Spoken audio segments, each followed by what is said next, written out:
একটি সংসদ নির্বাচনে বিজয়ীরা সরকার গঠন করে দেশ পরিচালনা করবে, কিন্তু সেই সরকার যাতে ভুল পথে পা না বাড়ায় তার ত্রুটি সংশোধন করে দিয়ে জনগণের স্বার্থ রক্ষা করবে বিরোধী দল।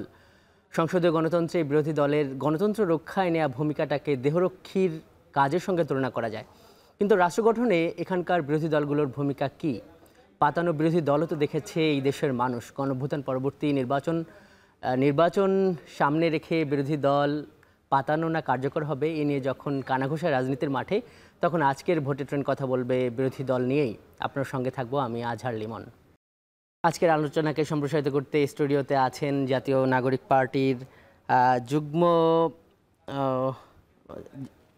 আহ্বায়ক ডাক্তার তাজনুবা জাবিন, পুরানা পল্টন থেকে যুক্ত হয়েছেন বাংলাদেশ ইসলামী আন্দোলনের মুখপাত্র কাজী আতাউর রহমান, এবং রামপুরা থেকে যুক্ত হয়েছেন বিএনপির মিডিয়া সেলের সদস্য অ্যাডভোকেট ফারজানা শারমিন পুতুল। আপনাদের সবাইকে স্বাগত আজকের ভোটের ট্রেনে। এইখানে আমাদের স্টুডিওতে আছেন ডাক্তার তাজনুবা জাবিন। আপনাকে দিয়ে আলোচনা শুরু করি। স্টুডিওতে আছেন, সেটি হলো যে এখন রাজনীতির মাঠে মানে বিরোধী দল নিয়ে আলোচনা হচ্ছে অনেক কিছু, যে বিরোধী দল কারা হচ্ছে, এই নির্বাচনটা কেমন হবে, মানে বিরোধী দল মানে কিভাবে নির্বাচিত হবে, বা বিরোধী দল তো নির্বাচনের একটা প্রক্রিয়া, বিরোধী দল কি আসলে বানানো যায়? ধন্যবাদ আপনাকে আমাকে আজকে অনুষ্ঠানে আমন্ত্রণ জানানোর জন্য। আমার সাথে সহ আলোচক যারা আছেন এবং দর্শক যারা দেখছেন, আপনাদেরকে শুভেচ্ছা।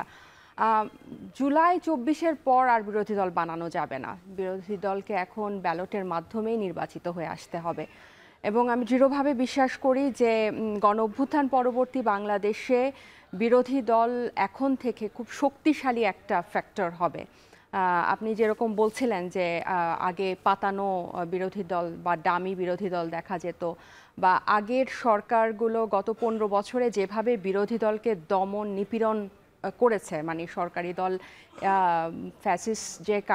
ফ্যাসিবাদী ব্যবস্থা যে কায়েম করেছিল, তার অন্যতম একটা টুল ছিল বিরোধী কণ্ঠ বা বিরোধী দলকে দমন করে, এবং অনেকটা সংসদে বিরোধী দলহীন করে, এবং কার্যত কোনো বিরোধী দল ছাড়াই সংসদ তারা 15 বছর চালাতে সক্ষম হয়েছিল। সো এখন জুলাইয়ের পরে এটা আমার মতে অনেকটাই অসম্ভব এবং অবাস্তব। আরেকটা কারণ, এখন মানুষ অনেক সচেতন।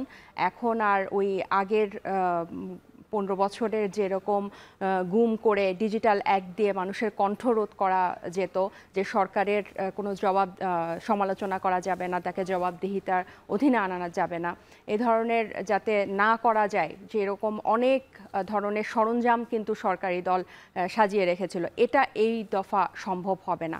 আরেকটা বিষয় হচ্ছে যে বিরোধী দল এই কারণে শক্তিশালী হবে, ব্যালটের মাধ্যমে বা নির্বাচনের মাধ্যমে পরবর্তীতে যারা সরকার গঠন করবে তাদের জনপ্রিয়তা, তাদের গ্রহণযোগ্যতা কিন্তু অনেকাংশে নির্ভর করবে তারা কিভাবে বিরোধী দলকে ডিল করছে। তারা যদি পুরনো সেই ফ্যাসিস্ট আমলের মতো শুধু হয়রানির উদ্দেশ্যে বিরোধী দলকে মামলার পর মামলা দেয়, জেল জুলুম দেয়, বা তাদের ন্যায্য আবেদনকে, ন্যায্য চাওয়াকে যদি আইনশৃঙ্খলার মাধ্যমে, মানে দলীয় আইনশৃঙ্খলার মাধ্যমে, যেভাবে আমরা দেখেছি পুলিশ দিয়ে, র্যাব দিয়ে, পেটোয়া বাহিনী দিয়ে তাদেরকে, বিরোধী দলকে মারধর করতো, এভাবে যদি করে, তাহলে কিন্তু সরকারি দলের জনপ্রিয়তাও কিন্তু অনেকটা মানে বিপর্যয়ের মুখে পড়বে এই গণঅভ্যুত্থান। তাজনুবা, যেই আলোচনাটা এখন চলছে, মানে আমরা যে গণঅভ্যুত্থান পরবর্তী যে নির্বাচনটা, এটা হবে সম্ভবত মানে ত্রয়োদশ জাতীয় সংসদ নির্বাচন, 12টি সংসদ নির্বাচন হয়ে গেছে। মানে এই যতগুলো সংসদ নির্বাচনে বাংলাদেশে হয়েছে, সেখানে সবথেকে বেশি সরকারি দল এবং বিরোধী দল হিসেবে ভূমিকা পালন করেছে হলো আওয়ামী লীগ, এবং এরপরই সবথেকে বড় বিরোধী দল বা বেশি সময় ধরে বিরোধী দলের ভূমিকায় ছিল জাতীয় পার্টি। মানে জাতীয় পার্টি সামনে নির্বাচনে বিরোধী দল, এই ধরনের একটা কানাঘোষা বা এরকম, আপনার কাছে কি মনে হয়? আমরা কিন্তু জাতীয় পার্টিকে, এই কানাঘোষা তো এটা অনেক পরের বিষয়, বা এটাকে আমরা অনেক আগেই আমরা নাকচ করে দেই। যা গত 3টা নির্বাচনে বা গত 15 বছর ধরে জাতীয় পার্টি কিন্তু ফ্যাসিস্টদের সহায়ক ছিল, এবং তারা কিন্তু মানে 3টা ডামি বা 3টা অবৈধ নির্বাচনে তারা অংশ নিয়েছে। তারা গৃহপালিত অনেকটা বিরোধী দলের মতো কাজ করেছে এবং সবচেয়ে যেটা এখনকার বাস্তবতায় আমরা যেটা একদম শুরু থেকে বলে আসছি গণ অভ্যুত্থানের পর থেকে বা গণ অভ্যুত্থানের সময় থেকে, যে তারা কিন্তু ভারতের বা পাশের দেশের তার সাথে কিন্তু তাদের মদদে কিন্তু তারা যে ধরনের কার্যক্রম, রাজনৈতিক কার্যক্রম বাংলাদেশে পরিচালনা করে, সেটা কিন্তু বাংলাদেশের জাতীয় নিরাপত্তার জন্য বা সার্বভৌমত্বের জন্য হুমকি। আমরা কিন্তু এবং এই যে নূর ভাইয়ের উপর যে হামলাটা হয়েছে এবং যে ধরনের অস্থিরতা গত দু একদিনে বাংলাদেশে পরিলক্ষিত হয়েছে, এখানে কিন্তু পরিষ্কার যে হচ্ছে যেই জাতীয় পার্টি মানে ফ্যাসিস্টের দোসর ছিল, ফ্যাসিস্টকে সহায়তা করেছে, হাসিনাকে মনস্টার হতে সহায়তা করেছে, এতগুলা দুর্নীতির বিরুদ্ধে যারা কোনো কথা বলেনি, এতগুলো গুম, হত্যাকাণ্ড, অবৈধ বিচার বহির্ভূত হত্যাকাণ্ডের বিরুদ্ধে যারা কথা বলেনি, তারা নূর ভাইয়ের মতো যে ফ্যাসিস্টের বিরুদ্ধে ফ্যাসিবাদী সংগ্রামের দীর্ঘদিন যে নেতৃত্ব দিয়েছে বা যে সংগ্রামী নেতা, তাকে রক্তাক্ত করা হয়েছে গণ অভ্যুত্থান পরবর্তী। এরকম দলের কিন্তু আমরা রাজনীতিটাই চাই না। আমরা চাই যে তাদের রাজনৈতিক কার্যক্রম কিন্তু একটা, একজন হলো কথা বলেনি, আরেকজন হলো অপরাধ করেছে, এই কেন চান না এটা নিষিদ্ধ করার যৌক্তিকতা, এগুলো নিয়ে আপনার কাছে আসবো। আমরা একটু ঘুরে আসি। আমরা এ পর্যায়ে একটু যেতে চাই। রামপুরা থেকে যুক্ত হয়েছেন বিএনপির মিডিয়া সেলের সদস্য অ্যাডভোকেট ফারজানা শারমিন পুতুল। আপা, আপনি নিশ্চয়ই আমাকে শুনতে পাচ্ছেন। এই যে একটা একটা ধারণা তৈরি হয়েছে, জি, একটা ধারণা তৈরি হয়েছে বাংলাদেশের রাজনীতিতে যে একটা যদি ইলেকশন হয় তাহলে বিএনপি জিতবে, বাস্তবতা সেটি আমাদের জানা নেই, কিন্তু এরকম একটা আলোচনা উঠছে। সেই সঙ্গে আলোচনা উঠছে যে বিরোধী দল কে হবে। এখন ইলেকশনের মাধ্যমে বিরোধী দল একটা জিনিস, আর একটা অভিযোগ যেটা আলাপ আলোচনা চলছে, যেটা তাজরুমাকেও আমরা করলাম, যে বিরোধী দল বানানোর একটা পরিকল্পনা চলছে। এরকম প্রশ্নগুলো গণ অধিকার পরিষদ সহ অনেকেই করছে। গণ অধিকার পরিষদের কার্যালয়ে এখন সর্বদলীয় একটা বৈঠকও হচ্ছে। আপনার কাছে আমার প্রশ্নটা হলো যে ইলেকশনের মাধ্যমে যে বিরোধী দল হবে না, সেটি তো একটা ওই যেটি তাজনুমা বলল, গৃহপালিত বিরোধী দল হবে তাদেরকে যদি সেভাবে বানানো হয়। কিন্তু এই যে গৃহপালিত বিরোধী দল প্রজেক্টের সঙ্গে বিএনপির নাম কেন জড়িয়ে যাচ্ছে বা তাদের কেন সম্পৃক্ততা, এই ব্যাপারগুলো কেন আসছে? অনেক ধন্যবাদ আপনাকে এবং এখন টেলিভিশনের সকল দর্শক শ্রোতা এবং আমার সহ আলোচক যারা আছেন। প্রথমে আমি এখন টেলিভিশনের মাধ্যমে আজকে আমাদের বাংলাদেশ জাতীয়তাবাদী দলের ৪৭তম প্রতিষ্ঠাবার্ষিকী আমি সমগ্র বাংলাদেশের জনগণকে অভিনন্দন এবং শুভেচ্ছা জানাতে চাই। বিশেষ করে আমার লালপুর বাগাতিপাড়ার মানুষকে আমি ৪৭তম প্রতিষ্ঠাবার্ষিকী শুভেচ্ছা জানাতে চাই। দেখুন, রাজনীতিতে কে সরকারি দলে যাবে, কে বিরোধী দলে আসবে, এটা সম্পূর্ণ ডিসাইড করবে দেশের জনগণ। এখানে আপনারা বা আমরা বা যারাই বলি না কেন, একটা পারসেপশন আছে বিএনপি জিতে আসবে, কোন একটি বিরোধী দল বানানো হবে, এটা সবগুলো হচ্ছে স্পেকুলেশনের জায়গা থেকে আমরা অনেক কথা বলতে পারি। কিন্তু আমরা বিশ্বাস করি যে গণতান্ত্রিক রাষ্ট্রের স্বপ্ন আমরা দেখছি, যে গণতান্ত্রিক ব্যবস্থার স্বপ্ন আমরা দেখছি এবং নতুন বাংলাদেশের স্বপ্ন আমরা দেখছি, সেই বাংলাদেশে একটি সুষ্ঠু সুন্দর পার্টিসিপেটরি নির্বাচন হবে। সেই নির্বাচনে হায়েস্ট সংখ্যক যেই ভোটের মাধ্যমে অথবা আসনের মাধ্যমে জনগণ যাদের পক্ষে রায় দিবে তারা সরকার গঠন করবে। যারা সেকেন্ড হায়েস্ট পজিশনে থাকবে তারা বিরোধী দলে আসবেন। এবং যদি এরকম কোনো সম্ভাবনা থাকে যে না একেবারে সংখ্যাগরিষ্ঠতা পাওয়া যাচ্ছে না ফার্স্ট বা সেকেন্ড পর্যায়ে, তখন কোয়ালিশন সরকার হোক বা জাতীয় সরকার হোক, যে ফরম্যাটেই হোক না কেন, সেটা কিন্তু ডিসাইড করবে হচ্ছে গণতান্ত্রিক প্রক্রিয়ার মাধ্যমে। এখানে কোনো বানানো, যেটা তাজনুবা বললো, I am very much agree with her, যে বাংলাদেশে গত 15-17 বছরে বিরোধী দলের নামে যেভাবে গৃহপালিত বিরোধী দল করা হয়েছে, সেই বিরোধী দল আমরা কেউ চাই না। এবং আপনারা খুব স্পষ্টভাবে দেখেছেন এবং শুনেছেন আমাদের ভারপ্রাপ্ত চেয়ারম্যান জনাব তারেক রহমান দ্ব্যর্থহীন কণ্ঠে বারংবার বলেছেন যে আমাদের যে পার্লামেন্ট ভবিষ্যতে হবে, আমরা চাই এটা একটি ফাংশনাল পার্লামেন্ট হোক, যে পার্লামেন্টের উদ্দেশ্য থাকবে দেশের উত্তরোত্তর সমৃদ্ধি সাধন করা, উন্নয়ন সাধন করা। এই উন্নয়ন মানে শুধু স্ট্রাকচারাল কোনো উন্নয়ন না, এই উন্নয়ন মানে হচ্ছে বাংলাদেশের জনগণের জীবনমানের উন্নয়ন এবং বাংলাদেশের উন্নয়ন। এবং সেই জায়গাটা থেকে আমরা সবাই চাই যে সবাই মিলে এমন একটি সরকারি দল এবং বিরোধী দল আসুক এবং জনগণ সেটা সিদ্ধান্ত নিক জনগণ সেটা ডিসাইড করে দিক, যারা জনগণের প্রতিনিধিত্ব করবে এবং জনপ্রতিনিধিত্বমূলক একটি পার্লামেন্ট হবে, যেটা নিয়ে আমরা আমাদের দেখার স্বপ্নগুলোকে বাস্তবায়নের দিকে নিয়ে যাব। একটা কথা বলা অনস্বীকার্য এখানে যে জাতীয় পার্টির যেই ক্যারেক্টারিস্টিক্স, তাদের মাফিয়া তন্ত্রকে প্যাট্রন করার জন্য তাদের যে এইডটা ছিল, তাদের যে পার্টিসিপেশনটা ছিল, এখানে তাদের রাজনৈতিক যে চরিত্র, এটা বাংলাদেশের জনগণ জেনে গেছে, এখানে কোনো কিন্তু দ্বিমত নেই। তবে আমরা যেটা মনে করি যে একটি গণতান্ত্রিক রাষ্ট্রে, গণতান্ত্রিক রাষ্ট্রীয় ব্যবস্থায় সকলের পার্টিসিপেশনের মাধ্যমে একটি নির্বাচন হওয়া উচিত এবং কে থাকবে কে থাকবে না, কাকে একেবারে ইতিহাসের আস্থা করে নিক্ষেপ করতে হবে হবে না, এটা জনগণ ডিসাইড করবে, কারণ জনগণই হচ্ছে আসলে সকল ক্ষমতার উৎস। RICL TMX, যুগের পর যুগ স্থাপনা থাকে মজবুত। VRM প্রযুক্তির RICL TMX রড। যে পুতুলাপা, যেটি মানে বলছিলাম যে জাতীয় পার্টি, আপনি বললেন যে তার যে রোল ছিল তাতে তারা এমনিতে ইতিহাসে রাস্তা করে মানে নিক্ষিপ্ত হবে, মানে একটা যদি ইলেকশন হয়। মানে জাতীয় পার্টি তো কয়বার, মনে হয় যে 3 বার বিভিন্ন সংসদে তারা বিরোধী দল হিসেবে ভূমিকা রেখেছে। মানে যেই আলোচনাটা সেটি কি আরেকটু মানে ক্লিয়ার করবেন যে বিএনপি জাতীয় পার্টিকে বিরোধী দল হিসেবে আগামী সংসদে চাচ্ছে, এরকম কোনো ব্যাপার আছে? বিএনপির দলীয় কোনো সিদ্ধান্ত আছে?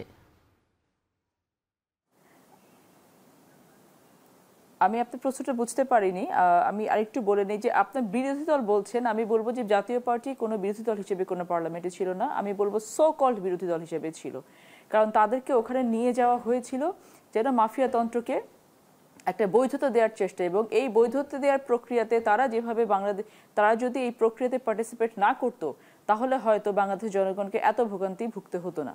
এবার আপনার প্রশ্নটা আমি তখন বুঝতে পারি না, যেটি যে বিভিন্ন ধরনের আলাপ আলোচনা চলছে যে বিএনপি কি জাতীয় পার্টিকে বিরোধী দল হিসেবে চাইছে, ধরেন যে নানান ধরনের কোয়ালিশন সমীকরণ। শুরুতেই আমি তো আলোচনার শুরুতে এটা স্পষ্ট করেছি, এখানে কোনো রাজনৈতিক দলের চাওয়া পাওয়ার উপরে না, আমরা এটা ডিপেন্ড করব জনগণের চাওয়া পাওয়ার উপরে, জনগণের ম্যান্ডেটের উপরে। এখানে তো একটি নির্বাচনের মাধ্যমে নির্বাচিত হয়ে আপনাকে আগে মেম্বার অফ পার্লামেন্ট হতে হবে, তারপরে প্রথম সংখ্যাগরিষ্ঠতা, দ্বিতীয় সংখ্যাগরিষ্ঠতা, তৃতীয় সংখ্যাগরিষ্ঠতা, এইভাবে ক্রোনোলজিক্যালি আপনাকে সরকারি দল বিরোধী দল সেভাবে কিন্তু সেটা ডিসাইডেড হবে। সেখানে বিএনপি কি চাইছে বা জাতীয় পার্টি কি চাইছে বা এনসিপি কি চাইছে, এটা তো অমূলক বিষয়। হ্যাঁ, নিশ্চয়ই। আচ্ছা পুতুলা পাই, যে যেটা বিভিন্ন দল এই জাতীয় পার্টির ব্যাপারে এখনও ওই যে বলছিলাম যে গণ অধিকার পরিষদের তাদের দপ্তরে একটা সর্বদলীয় বৈঠক হচ্ছে জাতীয় পার্টিকে নিয়ে, একটা দাবি দেওয়া তুলছে এনসিপির দাবি যে তারা বলছে যে জাতীয় পার্টি তারা নিষিদ্ধ চায়, মানে এখানে মানে বিএনপির অবস্থান কি? দেখুন, এই যে একটি দলকে নিষিদ্ধ করা, যেমন আওয়ামী লীগকে কিন্তু নিষিদ্ধ করা হলো, আমরা তখন একটা কথা বলেছিলাম, এখনো একটা কথা বলছি, যে একটি প্রক্রিয়াকে যদি আপনি প্রপারলি অ্যাড্রেস না করেন, এটা বুমেরাং হয়। গতকালকেও কিন্তু রাজধানীর মাটিতে আওয়ামী লীগের মিছিল হয়েছে। আপনি একটি সংগঠনকে বিচারিক প্রক্রিয়ার মাধ্যমে নিয়ে এসে যদি একটি সন্ত্রাসী সংগঠন, তাকে বিচারিক প্রক্রিয়ায় না নিয়ে এসে যদি আপনি অন্যভাবে এটাকে নিষিদ্ধ করার চেষ্টা করেন, এটা আলটিমেটলি কিন্তু বুমেরাং হবে। সেটার আমরা কিছু না কিছু নজির দেখতে পাচ্ছি। জাতীয় পার্টি স্বৈরাচারের দোসর ছিল, জাতীয় পার্টি সেই ধরনের কোনো অপরাধ করে থাকলে তাকে সেইভাবে আইনি প্রক্রিয়ার মাধ্যমে যদি নিষিদ্ধ করা যায়, আমরা অবশ্যই স্বাগত জানাবো।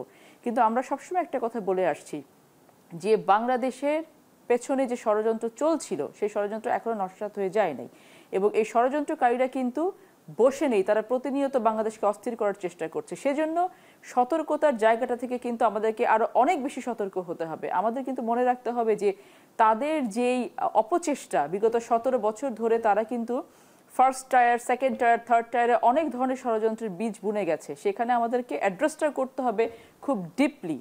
আমাদের যে কোনো প্রক্রিয়াটাকে এমনভাবে অ্যাড্রেস করতে হবে, এমনভাবে এক্সিকিউট করতে হবে যেন কোনোভাবে স্বৈরতন্ত্র মাথা চাড়া দিয়ে উঠতে না পারে। আমরা নামকা বাস্তে শুধু একটি কার্যক্রমকে স্থগিত করে দিলাম, শুধুমাত্র আমরা বলে দিলাম যে কাজ করতে পারবে না, কিন্তু আওয়ামী লীগের আজকে আওয়ামী লীগ বলেন, ছাত্রলীগ বলেন, তারা কি বসে আছে?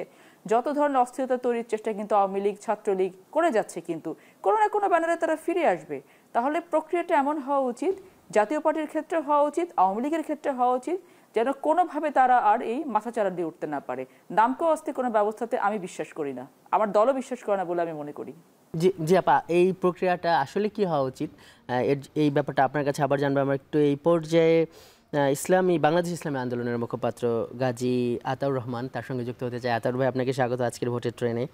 মানে এই যে একটা আলাপ আলোচনা, যেহেতু মানে জামাত ইসলাম আপনারা আছেন, ইসলামপন্থী দলগুলো মানে একটা গিল্ড বা একটা জোট হওয়ার চেষ্টা করছে, এই সময়ে এসে যেটি দেখা যাচ্ছে এই নানান ধরনের মানে ন্যারেটিভ, পলিটিক্যাল রেটরিক দেখা যাচ্ছে যে উগ্রপন্থা, ডানপন্থা এগুলো চেপে বসছে দেশের উপরে, এই ধরনের বক্তব্যগুলো আসছে।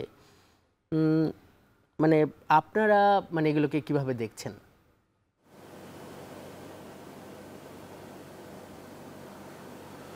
ধন্যবাদ আপনাকে এবং আপনার মাধ্যমে এখন টিভির সম্মানিত দর্শক শ্রোতাগণকেও শুভেচ্ছা জানাচ্ছি। আপনি যেই প্রসঙ্গটি নিয়ে এসেছেন, বিরোধী দল, এর মধ্যে আবার ইসলামপন্থীদেরকে নিয়ে আসলেন। আমরা মনে করি যে সামনে সরকার কিভাবে গঠিত হবে, কারা দেশ পরিচালনায় দায়িত্ব নেবে, জনগণ কাদেরকে দায়িত্ব দিবে, এটা বরং বেশি আলোচনা হওয়া উচিত। কারণ হলো বিগত দিনে যারা রাষ্ট্র পরিচালনা করেছেন, আমরা দেখেছি বিগত 54 বছর তারা সঠিকভাবে রাষ্ট্র পরিচালনা করতে পারেননি, যে কারণে বিভিন্ন সময় অভ্যুত্থান হয়েছে এবং সর্বশেষ জুলাই অভ্যুত্থান হয়েছে। এর আগেও কিন্তু কয়েকবার অভ্যুত্থান হয়েছে। এগুলো হলো যারা বিভিন্ন সময় রাষ্ট্র পরিচালনা করেছে তাদের ব্যর্থতার ফসল এবং ব্যর্থতার পরিণতি হিসাবে সর্বশেষ এই জুলাই অভ্যুত্থান হয়েছে। অতএব আমরা মনে করি যে জনগণ বিগত 54 বছর যারা দেশ শাসন করেছে তাদেরকে সামনে ক্ষমতায় দেখতে চায় না। কারণ আমরা এই জুলাই অভ্যুত্থান থেকে যে শিক্ষা পেয়েছি, আমাদের নতুন প্রজন্ম যে শিক্ষা পেয়েছে সেটা হলো যে অতীতে যারা রাষ্ট্র পরিচালনা করেছে তারা সুশাসন দিতে পারে নাই, তারা দুর্নীতিমুক্ত দেশ প্রতিষ্ঠা করতে পারে নাই এবং তারা দেশ থেকে বৈষম্য বিলুপ করতে পারে নাই এবং তারা মানুষের অধিকার ফিরিয়ে দিতে পারে নাই।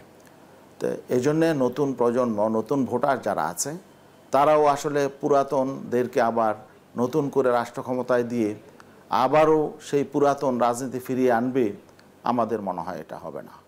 এবং বাংলাদেশের জনমানুষের প্রত্যাশা হলো আবার নতুন শক্তিকে ক্ষমতায় নিতে চায়। আতর ভাই, স্পষ্ট আপনার কথাগুলো, মানে জানতে চাই যে এই যে রাজনীতির মাঠে যে একটা গুঞ্জন, এই যে যেটি বলছিলাম যে এটা নিয়ে সর্বদলীয় একটা বৈঠকও হচ্ছে, সেখানে হয়তো আপনাদের দলের প্রতিনিধিও আছে, যে কাউকে বিরোধী দল বানাতে চাওয়া হচ্ছে, গণ অধিকার পরিষদ সহ অনেকে এই নিয়ে স্পষ্ট কথাও বলেছে। তো আপনাদের কাছে কি মনে হয়, মানে এইটা কি, এই যে আপনারা যারা আছেন আপনাদের কাছে কি এটাকে কোনো সন্দেহ মনে হয়? এটা কি বাস্তব বা এটার কোনো যৌক্তিক কোনো ব্যাপার মনে হয় যে এরকম আসলে কোনো ষড়যন্ত্র হচ্ছে কিনা? আর আপনাদের কি মনে হয় যে আপনাদের একটা উত্থানকে অনেকে একটা ভালো মতো নিতে পারছে কি পারছে না, এরকম মনে হয়? না, আমার পূর্ববর্তী দুইজন আলোচক চমৎকারভাবে বলেছেন যে জনগণ যেভাবে ডিসাইড করবে সেটাই হবে।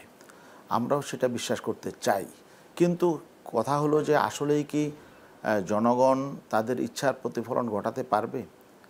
এখানে সুষ্ঠু, নিরপেক্ষ এবং একটি ক্রেডিবল নির্বাচন যদি হয়, তাহলে জনগণের প্রত্যাশা অনুযায়ী যদি এখানে সরকারি দল হয়, বিরোধী দল হয়, তাহলে এখানে তো জাতীয় পার্টির মতো একটি দেশ বিরোধী শক্তির তো প্রশ্নই আসে না আসার। কারণ জাতীয় পার্টিতে কোনো রাজনৈতিক দল না, রাজনৈতিক শক্তি না, এটা হলো একটা বিদেশিদের একটা এজেন্ট। এটা আধিপত্যবাদী শক্তির এজেন্ডা বাস্তবায়নের জন্য এটা জন্ম হয়েছে। জাতীয় পার্টি আসলে জন্মটাই হয়েছে ষড়যন্ত্রের মধ্য দিয়ে।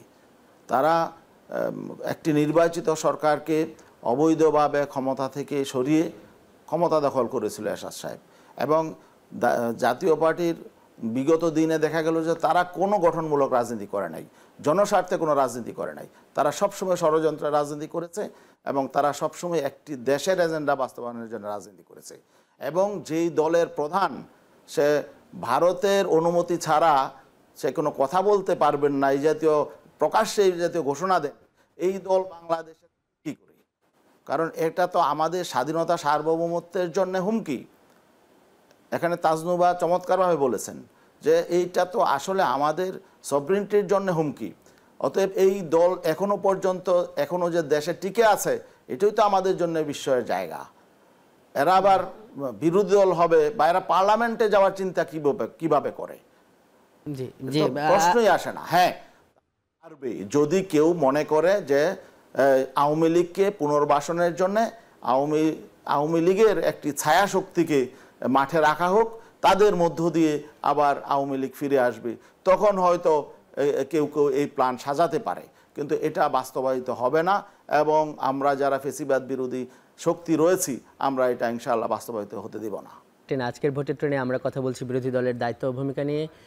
এবারে এ নিয়ে জানবো মানুষের মতামত। চট্টগ্রাম থেকে জনমানুষের সঙ্গে কথা বলে মতামতটি পাঠিয়েছেন সহকর্মী শোয়েব রহমান।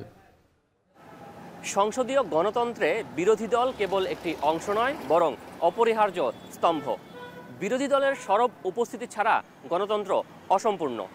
সরকারের ভুল ধরিয়ে দেয়া, জনগণের কণ্ঠস্বর, ক্ষমতার ভারসাম্য কিংবা নিয়ন্ত্রণে বিরোধী দল কার্যকর ভূমিকা রাখতে পারে।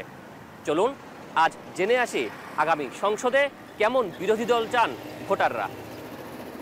গণতান্ত্রিক প্রক্রিয়াধীন একটা বিরোধী দল হলে সুন্দর মতো সে গঠনতন্ত্রভাবে যে আলোচনা সমালোচনা সব কিছু থাকবে একটা দলের, কিন্তু সংসদের বিরোধী দল যারা শক্ত ভূমিকা পালন করতে হবে, সমালোচনা করতে হবে। যদি অন্যায় কিছু করে সংসদ যারা সরকার পরিচালনা করবে, তারা যদি অন্যায় কিছু করে বিরোধী দল সেটার প্রতিবাদ করতে হবে। বিএনপি হোক বা জামাত হোক, যে কেউ বিরোধী দলে যারা আসে তাদের অবশ্যই জনগণের পক্ষে কথা বলতে হবে। জনগণের বাইরে যেন কথা না বলে, জনগণের দুর্দশা নিয়ে, জনগণের অধিকার নিয়ে কথা বলতে হবে। ওই রকম বিরোধী দল বাংলাদেশের মানুষ এখন আশা করে। সংসদে পার্লামেন্ট থাকুক টান টান উত্তেজনার মধ্যে, দেশে যেখানে অনিয়ম হবে, দুর্নীতি হবে এবং মানে জবাবদিহিতামূলক একটা কি থাকুক, এই প্রতিদ্বন্দ্বিতামূলক একটা বিরোধী দল থাকুক, যেই বিরোধী দল চোখে চোখ রাঙিয়ে সরকার প্রধানের সমালোচনা করতে পারবে।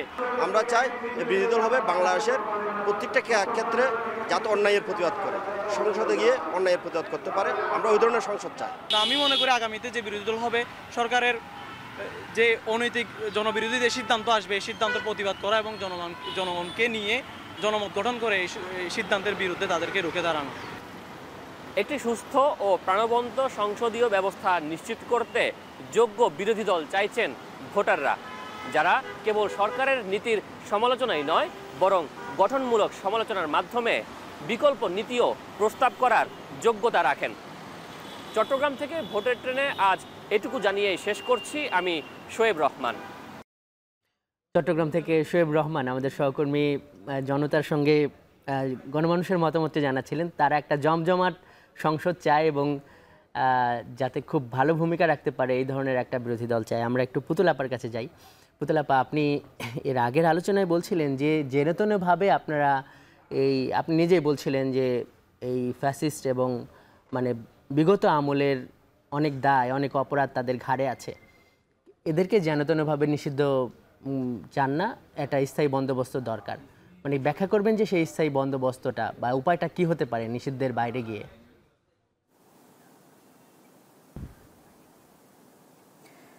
দেখুন, বন্দোবস্ত দেওয়ার জন্য তো এটা আসলে এখানে সরকার আছে, আইন আছে। আমাদের একটি সন্ত্রাসী সংগঠনকে কিভাবে নিষিদ্ধ ঘোষণা করা যায় সেটার প্রপার গাইডলাইন আছে, সেভাবে যাওয়াটা এটা যুক্তিযুক্ত বলে আমি মনে করি। আপনাকে ফর এক্সাম্পল আমি যেটা বলি, আজকে ডাকসু নিয়ে দুপুরের পর থেকে এতক্ষণ পর্যন্ত আপনারা দেখেছেন একবার একটি ডাকসু নির্বাচনকে স্থগিত করা হলো, তারপর আবার চেম্বার কোর্টে সেই আদেশকে স্থগিত করা হলো, কালকে সম্ভবত এটা অ্যাপেলেট ডিভিশনে যাবে।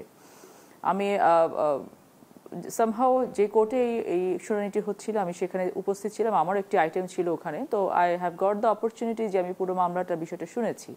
The main fact was that যিনি পিটিশনার তিনি যে রিট পিটিশনে যে জিনিসটা চ্যালেঞ্জ করেছেন সেটা হচ্ছে যিনি এখন ছাত্র শিবিরের জিএস পদে প্রতিদ্বন্দ্বিতা করছেন তিনি আসলে ছাত্রলীগের একজন পদধারী নেতা।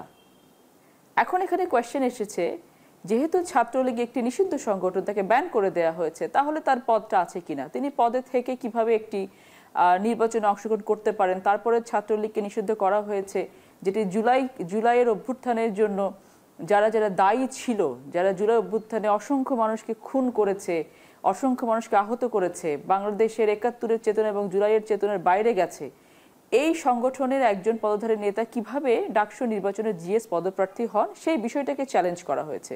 কিন্তু এখানে অনেকগুলো প্রশ্ন এসছে। যেহেতু একটি সংগঠন ব্যান হয়ে গেছে, তাহলে তার পদ থাকা বা না থাকে না কি যায় আসে? এই যে কোয়েশ্চেনগুলো রেইজ হচ্ছে, এগুলো তো প্রপার বা অ্যাপ্রোপ্রিয়েটলি অ্যাড্রেস করা হয়নি। আমরা জানি না এখানে কোর্টের ভার্ডিক্ট কি থাকবে বা কি হবে। তো আলটিমেটলি সেখানে আরো অনেক বিষয়গুলো ছিল। শুরুর একটা পর্যায়ে গিয়ে আসলে ৩০ অক্টোবর পর্যন্ত ডাকসু নির্বাচন স্থগিত করা হলো। পরবর্তীতে আবার অনারেবল চেম্বার জাজ কোর্ট এটা সেই আদেশটাকে স্থগিত করে বলা হয়েছে না, এখন প্রচারণা তাহলে চালাতে পারবে। তো আমার কথা হচ্ছে এই যে এই আনসার্টেনিটি রেখে কেন ছাত্রলীগকে নিষিদ্ধ করা হলো? এমন কিছু কারো করা হলো না কেন? অ্যাপ্রোপ্রিয়েট গাইডলাইন দেওয়া হলো না যে ছাত্রলীগ কিভাবে এখন শিবিরের ব্যানারে এসে তারা ক্যান্ডিডেসি দিয়ে ডাকসুতে নির্বাচন করতে পারছে? এই যে কোয়েশ্চেনগুলো উঠছে, শিবিরের প্রতিনিধি এখানে থাকলে ভালো হতো, কিন্তু আপনি যেহেতু ওই হিয়ারিং এর সময় ওখানে উপস্থিত ছিলেন, হিয়ারিং এ কিন্তু মানে এটাও মানে উল্লেখ করেছে ঢাকা বিশ্ববিদ্যালয়ের যিনি আইনজীবী যে এই যে প্রার্থী তিনি মানে ১৯ সাল থেকে যেটিকে বলা হচ্ছে যে ছাত্র শিবিরের সঙ্গে জড়িত, আবার প্রার্থীর বিভিন্ন সময় বক্তব্য বিবৃতি দিয়েছেন যে তিনি ছাত্রলীগের সাথে জড়িত ছিলেন না, কারণ ওই সময় অনেক প্রার্থী ছাত্রলীগের সঙ্গে মানে দিয়ে দেওয়া হয়েছে। এইগুলোর আসলে সুরাহা কিভাবে হবে? আমি সেটাই আপনাকে বলছি যে এই যে বিষয়টা, হ্যাঁ, এটা দ্যাট ওয়াজ হিজ সাবমিশন। পিটিশনের লয়ার আলাদা সাবমিশন ছিল। I was not any of the lawyers of any of the parties over there. আমি জাস্ট ছিলাম ওখানে অ্যাজ অ্যান অডিয়েন্স, আমি শুনছিলাম মামলাটা, সেখান থেকে আমি আপনাকে এটা শেয়ার করলাম। বিষয়টা হচ্ছে এই প্রশ্নগুলোর সিদ্ধান্ত আলটিমেটলি কোর্ট নেবেন, সেটা কোর্টের উপরেই ছেড়ে দেওয়া হবে। কিন্তু আমার কথা হচ্ছে যে এই যে আমার পয়েন্টটা ছিল ওইটা যে আপনি যে ছাত্রলীগকে নিষিদ্ধ করলেন, নিষিদ্ধ করে তো কোনো কিছু হলো না, তারা কোনো না কোনো ব্যানারে তো ফিরে আসছে। তাহলে কেন এটা প্রপারলি অ্যাপ্রোপ্রিয়েট ওয়েতে আইনি প্রক্রিয়ার মাধ্যমে না গিয়ে এক্সিকিউটিভ অর্ডারে করে আমাদের লাভটা কি হলো? আমরা তো এদেরকে ডালপালা গজিয়ে ছড়িয়ে দিচ্ছি। ছাত্রলীগ নাই, কিন্তু যে মানুষগুলো আছে তারা তো বিভিন্ন ব্যানারে ব্যাক করার চেষ্টা করছে। তাদের উদ্দেশ্য একটাই থাকবে, দেশকে অস্থির করার জন্য, দেশে অস্থিতিশীল পরিবেশ তৈরি করার জন্য, নির্বাচনটাকে বানচাল করার জন্য। তো সেটাই আমার জায়গা বলার যে আপনারা এখানে যেটাই অ্যাড্রেস করেন না কেন, কারণ আমি বলেছি যে ষড়যন্ত্র কিন্তু অনেক ভেতরে প্রথিত এবং তারা প্রতিনিয়ত করতে থাকবে। এই জন্য আমাদেরকে কিন্তু অ্যাড্রেসও করতে হবে অনেক ডিপভাবে যে হ্যাঁ আমরা নিষিদ্ধ করবো, এমনভাবে নিষিদ্ধ করবো যেন উঠে আসতে না পারে। সেটা ডেফিনেটলি রাষ্ট্রযন্ত্র আছে, রুলিংস আছে, গাইডলাইন্স আছে, কোর্ট আছে, সরকার আছে, তারাই বিষয়। মানে আপনি বলছেন যে এক্সিকিউটিভ অর্ডারে করা উচিত না, যেটি মানে ট্রায়াল এবং মানে আইনের পথ অনুসরণ করেই করা উচিত। আমরা একটু তাজনুবা জাবিনের কাছে যাচ্ছি। মানে যেটি আমাদের পুতুল আপা বলছেন যে একটা ট্রায়াল প্রসেসের ভেতর দিয়ে যাওয়া উচিত। যেটি কথা আসছে যে উত্তরাঞ্চলে প্রায় ২৬টি আসন, এখানে জাতীয় পার্টির একটা ভালো একটা কি বলবো যে দখল আছে ভোটের রাজনীতিতে। তো নিষিদ্ধ একটা ব্যাপার, আর কেউ যদি দোষী হয়, যেটি আপা বলছিল যে এক্সিকিউটিভ অর্ডারে নিষিদ্ধ করা, আর তার একটা বিচার একটা ব্যাপার। তাহলে আপনারা এই যে এই বিচারের দিকটা না চেয়ে কেন ডিরেক্টলি মানে নিষিদ্ধ চাইছেন? আমরা কিন্তু যখন আওয়ামী লীগের প্রশ্নটা উঠে যে তাদের রাজনীতি নিয়ে, আমরা কিন্তু এটাই বলেছিলাম যে এক্সিকিউটিভ অর্ডারে যদি এটা নিষিদ্ধ করা হয়, আবার কিন্তু যে কেউ এসে এক্সিকিউটিভ অর্ডারটা উইথড্র করলে তারা কিন্তু ব্যাক করতে পারে। আমরা বলেছিলাম যে বিচার হওয়া পর্যন্ত বা ট্রায়ালটা শেষ হওয়া পর্যন্ত তাদের রাজনৈতিক কার্যক্রম স্থগিত থাকবে। দেখেন, জাতীয় পার্টি কিন্তু বা আওয়ামী লীগ এরা কিন্তু ডেমোক্রেটিক ফ্রেমওয়ার্কের মধ্যে এখন আর পড়ে না। ২৪-এর পরে এরা কিন্তু পড়ে না, কারণ গত ১৫ বছর তারা যেভাবে বাংলাদেশের মানুষকে শোষণ করেছে, দুর্নীতি করেছে। এবং দেখেন আপনি, জাতীয় পার্টি কিন্তু ১৪ থেকে ১৮ সেশনে তারা কিন্তু বিরোধী দল ছিল, আবার তাদের মধ্যে থেকে কয়েকজন মন্ত্রী প্রতিমন্ত্রীও ছিল। সো মানে এই সংসদীয় গণতন্ত্রে কিন্তু এটা নাই যে আপনি একই সাথে বিরোধী দল হবেন। এবং তাহলে এই ধরনের জিনিসও আমরা দেখেছি। এবং এই যে ভারতের প্রেসক্রিপশনে তারা চলে, এটা স্বয়ং তাদের নেতারাই, পোস্টেড নেতারাই আপনি এটা বলেছে যে জি এম কাদের সাহেব বলেছে আমি ভারতের থেকে মিটিং করে এসেছি, কিন্তু কি মিটিং করেছে এটা আমি বলতে পারবো না। এবং তাদের পোস্টারে কিন্তু আওয়ামী লীগ ও জাতীয় পার্টি মানে এখন আমরা যেটা জানতে চাই, আপনারা তো নিষিদ্ধ চাইছেন, মানে যেটি পুতুলাপা বলছেন হ্যাঁ, তাহলে ট্রায়াল কোথায় বা আইনের পথ অনুসরণ কোথায়, এটা তো ডিরেক্ট একটা অর্ডার সরকার দিয়ে দেবে, মানে এর বাইরে কি ভালো পথ হতে পারে? আপনারা কি চাইছেন? তাদের ট্রায়াল পর্যন্ত অবশ্যই তাদের রাজনৈতিক কর্মকাণ্ড স্থগিত থাকতে হবে এবং নিষিদ্ধ থাকতে হবে। আমি বলি ট্রায়ালের ব্যাপারটা, এই যে গতকাল মিছিলে তাদের তো নিষিদ্ধ, তাদের সব ধরনের সভা সমাবেশ রাজনৈতিক কর্মকাণ্ড সাংগঠনিক কর্মকাণ্ড কিন্তু নিষিদ্ধ। তারপরও কিন্তু আইন শৃঙ্খলা বাহিনী পুলিশ পৌঁছানোর আগে তারা ধানমন্ডির মতো একটা ব্যস্ত জায়গায় কিন্তু মিছিল করে ফেললো। এখানে প্রশ্নটা আসছে যে তারা যেহেতু নিষিদ্ধ, এখানে ল অর্ডার এনফোর্সমেন্ট এরা কেন কাজ করছে না, এই প্রশ্নটা কিন্তু এখানেই আসছে। এই যে আপা বলল ডালপালা ছড়িয়ে যাচ্ছে, তারা তাদের মতো করে কার্যক্রম অব্যাহত রেখেছে, এটা কেন? এটা আইন শৃঙ্খলা বাহিনীর অপতৎপরতার মানে গাফলতির কারণেই। তারা যদি এটাতে বাধা দিত, তারা যদি এটাকে গ্রেফতার করতো, তাহলে কিন্তু এই জিনিসটা হতো না। আইন শৃঙ্খলা বাহিনী কাজ করছে না কেন? সেটা তো সরকারই জবাব দিতে পারবে। এই সরকারের অন্যতম আপনাদের সরকার বলা হয়, হ্যাঁ, এই সরকার কিংস পার্টিও বলা হয়। শুনেন, এই সরকার আমাদের কেন বলা হয়, যদি এই প্রশ্নটা আমি কয়েকটা টক শোতে অপেক্ষা করছিলাম কখন আমাকে উপস্থাপক করবে। এই সরকার যদি আমাদের হতো বা ছাত্রদের হতো, তাহলে এই স্বরাষ্ট্র উপদেষ্টা থাকতো কিনা সন্দেহ। এই স্বরাষ্ট্র উপদেষ্টা, এই স্বাস্থ্য উপদেষ্টা মানে সমালোচনা, পদত্যাগ আমরা মনে হয় কত অসংখ্যবার চেয়েছি আমরা জানি না। যখনই সরকারের কোনো ব্যর্থতা হয় সেটা হয় ছাত্রদের ব্যর্থতা, এবং যখনই গণ অভ্যুত্থানের কোনো ক্রেডিট বা সফলতার প্রশ্ন আসে তখনই সেটা হয়ে যায় অনেকের, সবাই ওখানে ভাগ আসে। এক আশ্চর্যজনকভাবে অন্তর্বর্তী সরকারের সব মানে ব্যর্থতা হয়ে যায় কিভাবে জানি এনসিপির বা ছাত্রদের। আমি ওই প্রসঙ্গে না, যে আমি আপনার আগের প্রসঙ্গটাতে একটু বলি যে জাতীয় পার্টি কিন্তু একদম চিহ্নিত ফ্যাসিস্টদের দোসর। হ্যাঁ, এখানে আমরা যে তিনজন আছি আমরা কিন্তু প্রত্যেকেই এই ব্যাপারটাতে একমত, এবং সামনে যে নির্বাচন আসছে এখন কিন্তু অনেক ধরনের সমীকরণ চলছে, কিন্তু সব সমীকরণ ছাপিয়ে আমরা কিন্তু চাচ্ছি যে একটা গণতান্ত্রিক পথের দিকে যাতে আমরা ফিরতে পারি।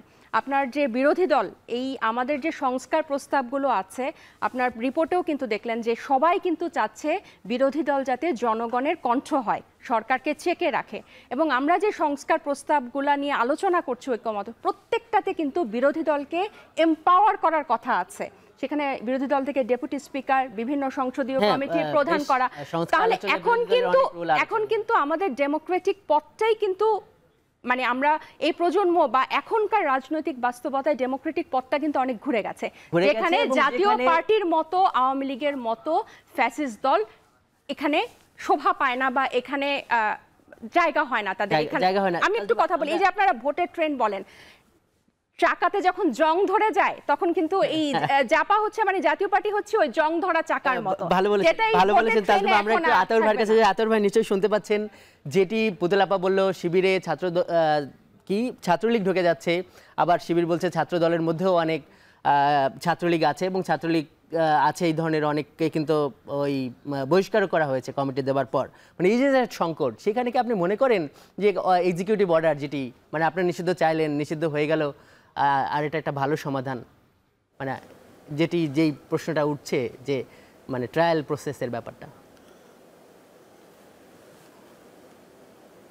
না, এখানে আজকে কিন্তু গণ অধিকার পরিষদের অফিসে একটি সর্বদলীয় মিটিং হয়েছিল এই জাতীয় পার্টি ইস্যুতে, এবং যারা আওয়ামী লীগের দোসর ছিল দীর্ঘদিন তাদের বিষয়ে, এবং সেখানে বিএনপি, জামাত, ইসলামী আন্দোলন সহ প্রায় 25টার মতো রাজনৈতিক দল সেখানে উপস্থিত ছিলেন, তাদের প্রতিনিধি উপস্থিত ছিলেন। সেখানে কিছু ডিসিশন আমি যেটা জানতে পারলাম যে জাতীয় পার্টির ব্যাপারে একটা ডিসিশন হয়েছে যে তাদের বিচার করতে হবে, এবং বিচার করতে হবে মানে আওয়ামী লীগ, জাতীয় পার্টি এবং হলো 14 দলীয় জোট, যা আওয়ামী লীগের সহযোগী যারা ছিল, এই তিনটি গ্রুপের ব্যাপারেই যে সিদ্ধান্ত হয়েছে তাদের বিচার করতে হবে, এবং বিচারিক কার্যক্রম চলাকালীন তাদের কার্যক্রম স্থগিত রাখতে হবে, যেটা আওয়ামী লীগের ক্ষেত্রে যেটা হয়েছে। তা মানে আওয়ামী লীগের বিষয়টা যেভাবে হয়েছে জাতীয় পার্টিটা ঠিক সেভাবেই এখানে যেটা দেখলাম সিদ্ধান্ত হয়েছে। অতএব এখানে তো নির্বাহী আদেশে নিষিদ্ধের বিষয়ে একমত হয় নাই, বরং বিচার হবে। অতএব এখানে সকল রাজনৈতিক দল, ফেসিবাদ বিরোধী সকল রাজনৈতিক দল যেহেতু একমত হয়েছে, অতএব এখানে আমার মনে হয় তাদের ব্যাপারে সরকারের উদ্যোগ নিতে তেমন কোনো সমস্যা হওয়ার কথা নয়। তা আর বাকি এখানে আপনি বিরোধী দল প্রসঙ্গ এসেছেন, আমি এখানে আগামীতে কারা দেশ পরিচালনার দায়িত্ব পাবে সেই বিষয়টা আমি জোর দিতে চাচ্ছিলাম। বাকি বিরোধী দল আপনি যেভাবে বলছিলেন যে একটা মেকিং গেম চলছে, যে আমি বলছিলাম যে আপনারা বিশ্বাস করেন কিনা হবে একটা পক্ষকে, আমি বলছি বিষয়টা এখন আওয়ামী লীগের যে পরিণতি হয়েছে, কেউ যদি এ থেকে শিক্ষা নিয়ে থাকে ভবিষ্যতে এ জাতীয় উদ্যোগ আমার মনে হয় নিবে না, নেওয়া সাহস পাবে না। কারণ আওয়ামী লীগের যে পরিণতি হয়েছে এই সমস্ত কারণেই, তারা নিজেরা ক্ষমতায় গিয়েছে আর তারা নিজেদের মতো করে একটি বিরোধী দল সাজিয়েছে। এখন কেউ যদি এমন মনে করে যে আমরা ক্ষমতায় যাব, আমাদের মতো করে একটি বিরোধী দল সাজাবো, তাহলে তাদেরকে অবধারিতভাবে এই কথাও চিন্তায় রাখতে হবে যে আমাদের পরিণতিটা আওয়ামী লীগের চেয়েও আরো ভয়াবহ হবে। কারণ অবশ্যই কেউ আতর ভাই আপনি সঙ্গে থাকুন, আমরা আবারও আপনার কাছে আসবো। ভোটের ট্রেনের শেষ পর্ব শুরু করব। ভোট নিয়ে চলতে আওয়াজ দিয়ে ভোট নিয়ে আজ প্রধান উপদেষ্টার সঙ্গে সেনাবাহিনী প্রধানেরও বৈঠক হয়েছে, আলোচনা হয়েছে। সেখানে ভোটকে সামনে রেখে তিনি সেনাপ্রধানকে সব বাহিনী সমন্বয়ে একটা নির্বিঘ্ন কমান্ড গঠনের উপর জোর দিয়েছেন। তিনি বলেছেন যে তিনি একটা নির্বাচনের জন্য জাতির কাছে প্রতিশ্রুতিবদ্ধ, যেখানে নিরাপত্তার সঙ্গে দেশের ইতিহাসের সর্বাধিক নতুন ও নিয়মিত ভোটাররা উৎসব করতে করতে ভোট দেবেন। চলুন জেনে নেই রাজনীতিকদের মন্তব্য বিবৃতি। দেশের জনগণকে সাথে নিয়ে সর্বশক্তি দিয়ে একটা সুন্দর যাতে ইলেকশন হয় সেই চেষ্টা আমাদের থাকবে। এখানে কোনো আমাদের চেষ্টার কোনো ঘাটতি থাকবে না। আর আরেকটা জিনিস ওনাকে বলেছি, দেখেন আমরা নতুন কতগুলো জিনিস এবার আমাদেরকে করতে হচ্ছে। যেমন এই যে প্রবাসী ভোটটা, যেটা আগে বিধান থাকলেও ব্যালট, যে পোস্টাল ব্যালটটা থাকলেও কেউ এক্সিকিউশনে যায় নাই, এবার আমরা তো ম্যাসিভ স্কেলে প্রবাসী ভোটের জন্য আমরা ব্যবস্থা করতেছি। আগামী ফেব্রুয়ারি মাসে 26শে ফেব্রুয়ারি মাসে যে নির্বাচন অনুষ্ঠানের কথা আছে, সেই নির্বাচন অনুষ্ঠান সুষ্ঠুভাবে করার সর্বোচ্চ সহযোগিতা করা, সাহায্য করা। আমরা সরকারের পক্ষ থেকে ফেব্রুয়ারিতে নির্বাচন করার ব্যাপারে দৃঢ় প্রতিজ্ঞ। এটা আমাদের প্রধান উপদেষ্টা বারবার বলেছেন, নির্বাচন কমিশনকেও সেরকম ইনস্ট্রাকশন দেওয়া হয়েছে, ওনারা সকল পদক্ষেপ গ্রহণ করছেন। তার আগে কিছু বিষয়ে যে মতভিন্নতা রয়েছে বা মতভেদ রয়েছে, সেটা আমরা আশা করি সেটা দূর হয়ে যাবে। যে আমরা বিরোধী দল নিয়ে আলোচনার একদম শেষ পর্যায়ে আছি। তাজনুবা, আমরা একটু আপনার কাছে পরে আসি, ওদিক থেকে আসি। আমরা একটু আতর ভাই দিয়ে শুরু করি। একদম 1 মিনিট করে বলবেন আতর ভাই, যে আমরা যেহেতু বিরোধী দল নিয়ে আজকে আলোচনা করছি, আপনারা যদি সরকারি দল হন তখন বিরোধী দলের সঙ্গে কি আচরণ করবেন, আর বিরোধী দল হলে কি শুধু সরকারের বিরোধিতা করবেন কিনা, সংক্ষেপে একদম 1 মিনিটে বলবেন ছোট করে।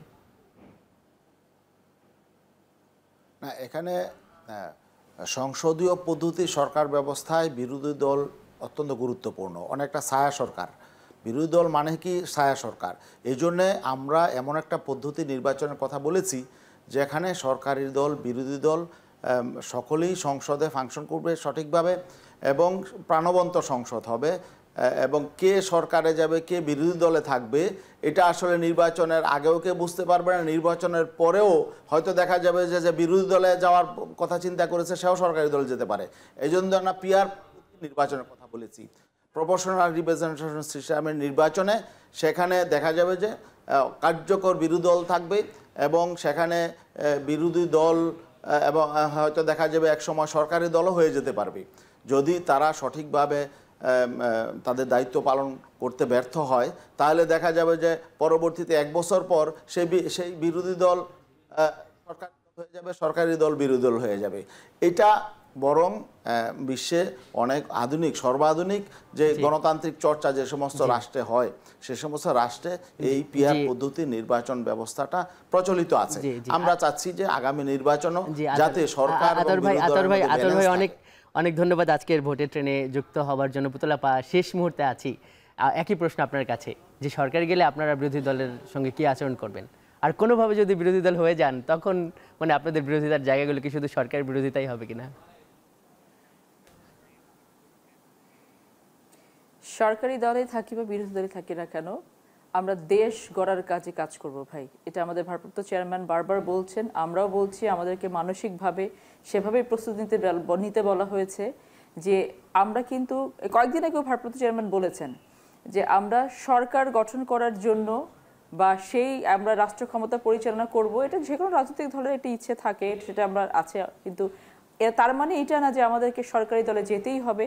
আমরা যদি বিরোধী দলে যাই, দেশ গড়ার জন্য যা যা করা প্রয়োজন সরকারি দলে যারা থাকবেন তাদেরকে আমরা 100% কোঅপারেশন দিব। বর্তমান সরকারকেও কিন্তু আমরা দিয়ে আসছি, তাদেরকে আমরা অনেক স্পেস দিচ্ছি, সহযোগিতা করছি। এবং আমরা জানি যে বর্তমান সরকার যদি ফেল করে যায় তাহলে কিন্তু বাংলাদেশে আরও আরেকবার কিন্তু অনেক বড় ধরনের বিপর্যয় নেমে আসবে। সেই জায়গা থেকে আমরা চাই যে সবাই মিলে সম্মিলিতভাবে একটি সুষ্ঠু নির্বাচনের মাধ্যমে জনগণের হাতে দেশের দায়িত্ব দিতে, স্টেক হোল্ডার্স যারা আছেন বাংলাদেশে তাদের হাতে সেই দায়িত্ব দিতে, সেই অধিকার তুলে দিতে। তারা তাদেরকে তাদের জনপ্রতিনিধি নির্বাচিত করে পাঠাবেন পার্লামেন্টে। সেটা একটা ফাংশনাল পার্লামেন্ট হবে, সরকারি দলে থাকি অথবা বিরোধী দলে থাকি, জনগণের কথা বলবো, দেশ গড়বো, বিদেশে দেশকে আরো অনেক উপরের দিকে নিয়ে যাব। সেটাই থাকবে হচ্ছে আমাদের সবথেকে বড় প্রত্যয় ইনশাআল্লাহ। অ্যাডভোকেট ফারজানা শারমিন পুতুলা, আপনাকে অনেক ধন্যবাদ। তাজনুবা, আপনাকে দিয়ে শুরু করি। আপনি স্টুডিওতে আছেন, আপনারা কি করবেন? একই প্রশ্ন। হ্যাঁ, দেশের মানে বিরোধী দলের প্রতি কি করব এটাই বলি যে যদি বিরোধী দলের প্রতি কি করবেন, আর যদি হচ্ছে যে যেরকম আমরা দেখেছি যে দমন পীড়ন এবং সরকারের সমালোচনা করলেই তাদেরকে যেভাবে জেল জুলুমের মধ্যে দিয়ে যেতে হতো, নিশ্চিতভাবে সেটা বন্ধ হবে এবং সবাই স্বতঃস্ফূর্তভাবে সরকারের সমালোচনা করতে পারবে। রাজনৈতিক সমালোচনা, তর্ক বিতর্ক চলবে, এরকম একটা পরিবেশ ফিরে আসবে। আর যদি বিরোধী দলে থাকি তাহলে অবশ্যই সরকার যাতে স্বৈরাচারী হয়ে উঠতে না পারে, ফ্যাসিস্ট হয়ে উঠতে না পারে, এবং যেভাবে জনগণ চায় যে জনগণের দাবিগুলো যাতে আমরা সবসময় আমাদের কণ্ঠ যাতে জনগণের দাবিগুলো থাকে। গত 15 বছর কিন্তু মানে হাসিনা ফ্যাসিস্ট হয়ে উঠেছিল বিরোধীকে দমন করে, পাশাপাশি কিন্তু বিরোধী দলও কিন্তু তাদের এই নির্যাতনটাকে আন্দোলনে রূপ দিতে পারে নাই এবং তাদের ব্যর্থতাও একরকম বাংলাদেশকে ভুগিয়েছে। সো একটা শক্ত বিরোধী দল হওয়ার চেষ্টা আমরা করব যাতে সরকার যাতে আবার যে কেউ যাতে আবার ফ্যাসিস্ট হয়ে উঠতে না পারে। ধন্যবাদ। ডাক্তার তাজনুবা জাবিন, আপনাকে অনেক ধন্যবাদ সশরীরে আমাদের এই শোতে আসবার জন্য। দর্শক, এই ছিল আজকের ভোটের ট্রেনে। এতক্ষণ সঙ্গে থাকার জন্য ধন্যবাদ।